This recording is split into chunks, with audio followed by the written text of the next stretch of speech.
Hey guys, today I'm going to be attempting to do Archimedes from The Sword and the Stone. This is how he turned out. I think he turned out pretty good, nice and cranky looking as per usual.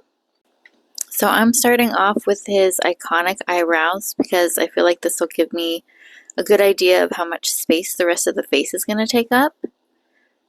He's got one eyebrow that arches considerably more than the other. And then just come in with his beak. His beak has a significant hook to it, so you really want to get that little point on the end there, and then come in with the bottom half, leaving a gap in between, because he does have a little bit of black in between. No tongue though.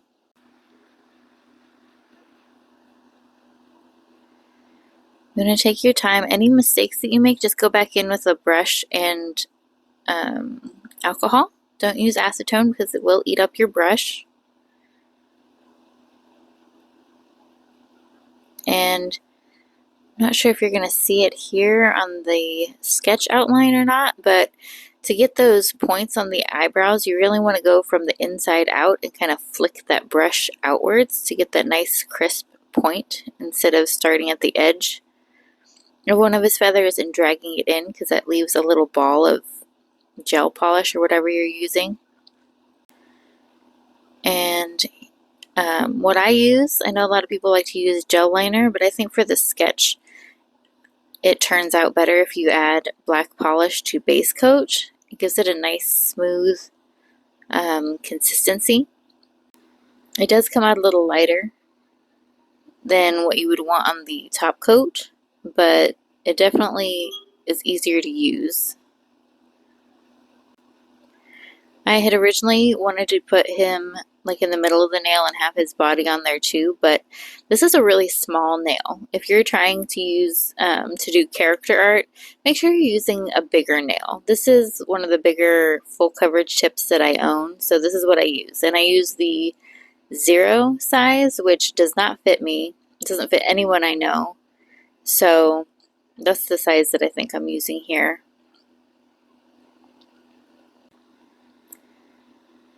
Archimedes from Sword in the Stone looks a lot like Owl from Pooh, the Winnie the Pooh series. So really, these could transfer over. Anything you learn on this, you could definitely use to do Owl.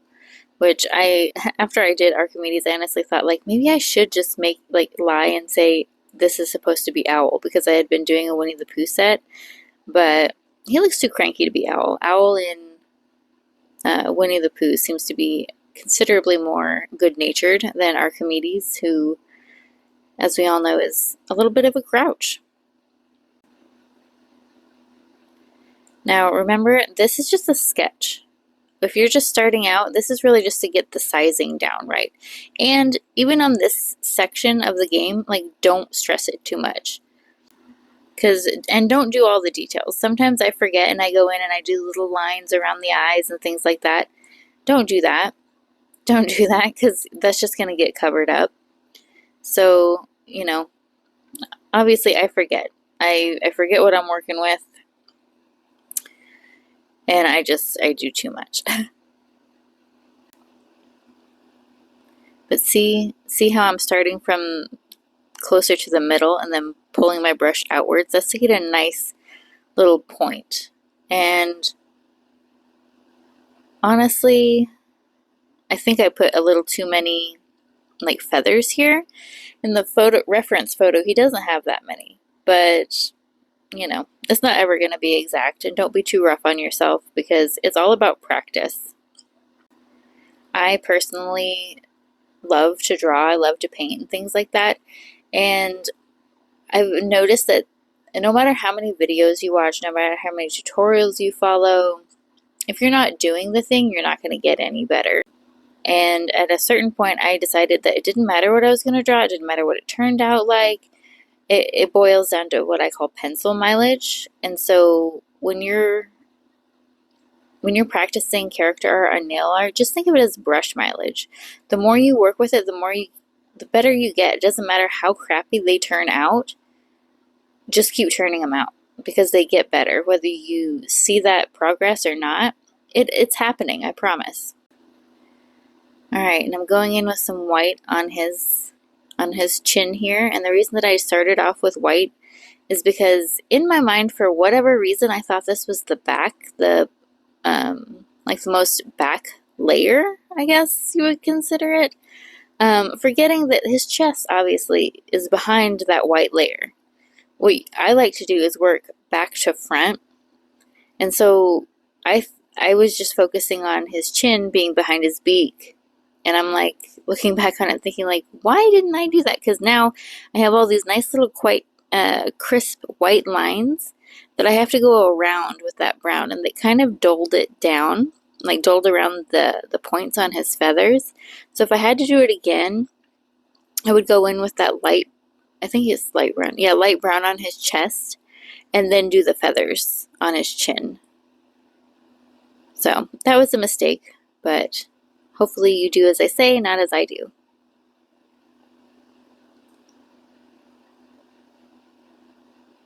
Make sure to be curing in between each color, or if you've done a line that you're super proud of, hit that save button. Hit that cure button, because it really is the best part of working with gel polish, is being able to hit a save button and knowing that that line that you just did is amazing and it's not going anywhere. It really sucks when you've done a section that you're like, oh my gosh, that turned out so great. You forget to hit the cure, and you have to erase the entire thing because you smudged the line next to it. And there's no way to erase that line without erasing the part you didn't cure. So be sure to cure often, just like you save a Word document often. Make sure to cure often, because that's one of the best parts about working with gel polish as an art medium.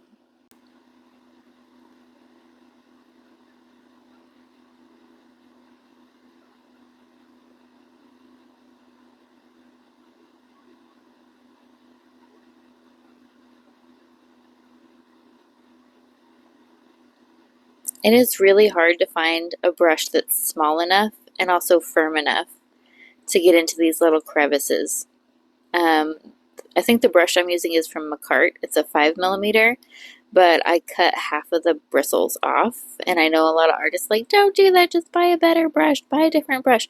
Well, the problem is when you buy a brush online is that you cannot find, like, they don't put it to scale to anything. Like, why aren't they putting quarters or pencils or dollar bills or something that we all know the size of behind the photos? Because I've bought tons of sets of brushes, never really knowing what I'm going to end up with. I'm the kind of person that needs scalable, like something to compare it to. Put it, hands don't really work, I guess, but put a quarter in there, put a dime, put something I know the size of, please. Anyone that listens, that does their own product line, please put something in the background that I can compare it to. Anyway, that's my rant. Hopefully it's the only one in this video.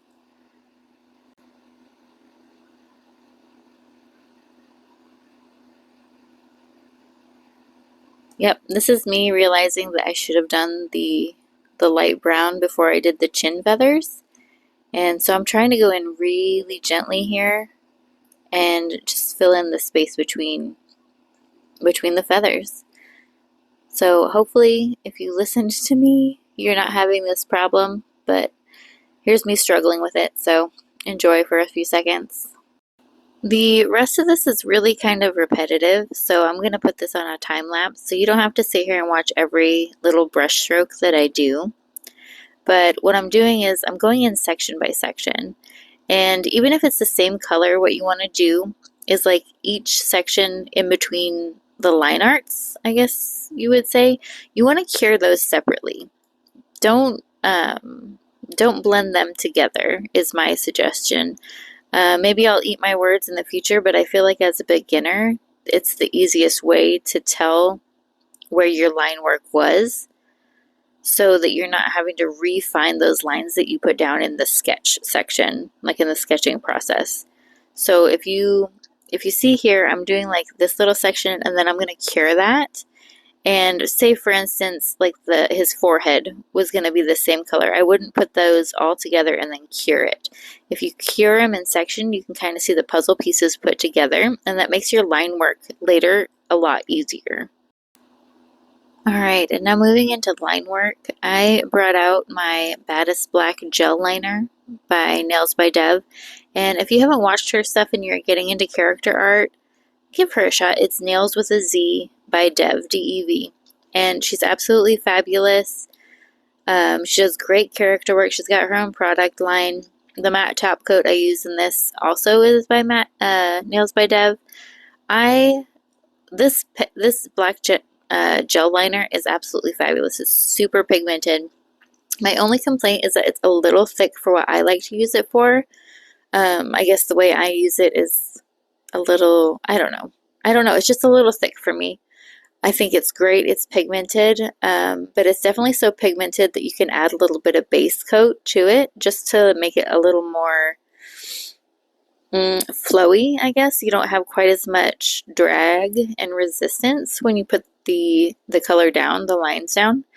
Now don't get me wrong, in certain situations you definitely want that drag. That drag keeps your brush from like flipping out and like making stray lines.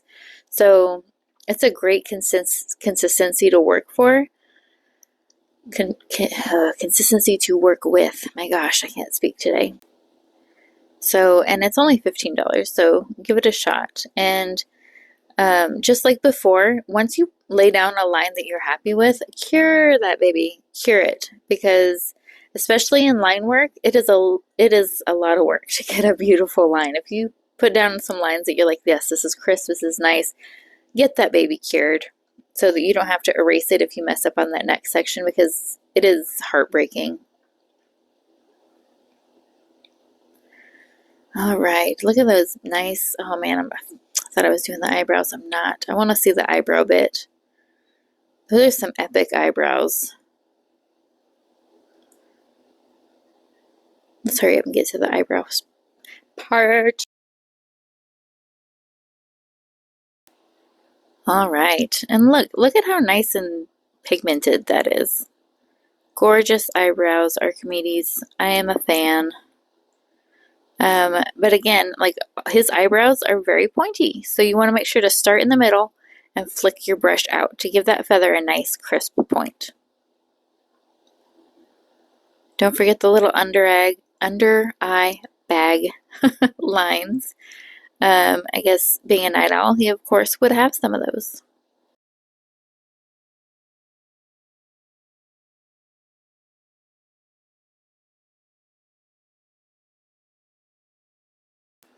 And Archimedes has like 3 little apple seed or raindrop shapes on his chest, so you want to make sure to add those. At this point, I was still using the Nails by Dev gel liner without adding any base coat into it, and so it was going on really thick, and I wasn't able to get like as smooth of a line as I would. I don't know. I feel like it was a little too thick for the way I use it. I'm sure it's me. I'm sure her product is fantastic, and it's just me using it wrong. I'm sure I don't know. I'm sure it's me, but I feel like if you add a little bit of base, if it's too thick for you, and that probably goes for any gel liner. But yeah, filling in the eyebrows. Realizing that I probably put his eyeball a little too, I don't know, I probably shaped it a little too aggressively so that when I go to put in that pupil, he's going to look like he is really outraged.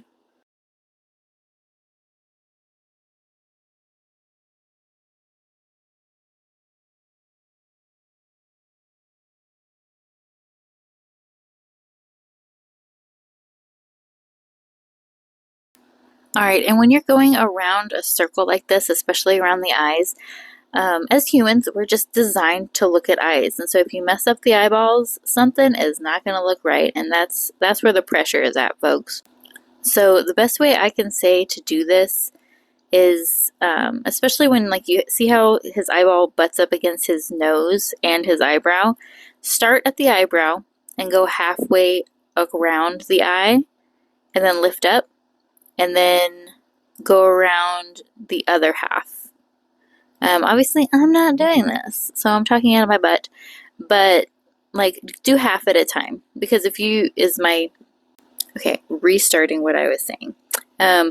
Do half at a time.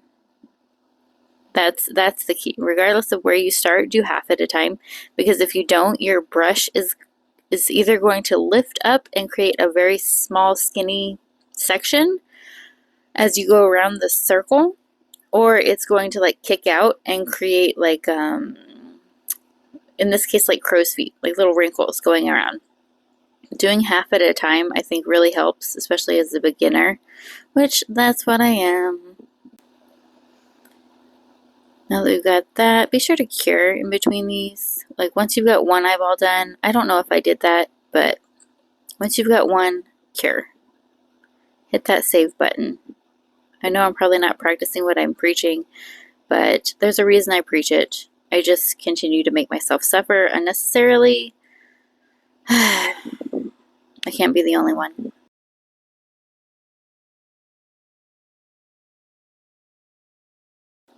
Alright, and now I'm going in with the matte top coat. And this particular brand, the Nails by Dev, you definitely need to wipe it with alcohol after you're done to really reveal the matte texture. Otherwise, you're going to be disappointed and think it doesn't work. So read the labels, folks. But yeah, I am really pleased with how this turned out, especially since I think he's like the 4th or 5th character I've ever done on nail art. So I'm really happy with him, and he's one of my favorite characters. So it was fun to work on, and it's a fun starting point. Save all your work. Save all your work that you're doing as a beginner, because it is really inspiring once you get into a certain point to be able to show people and be like, look what I started at, and this is how I'm doing now. So be sure to save those. But anyway, here's a final look at Archimedes. I didn't put line art on his chin because I don't know. I didn't think it needed it. And you need to learn to make those decisions as you go too. Anyway, I hope you enjoyed. Please subscribe and like and do all of those things so I can do a happy dance.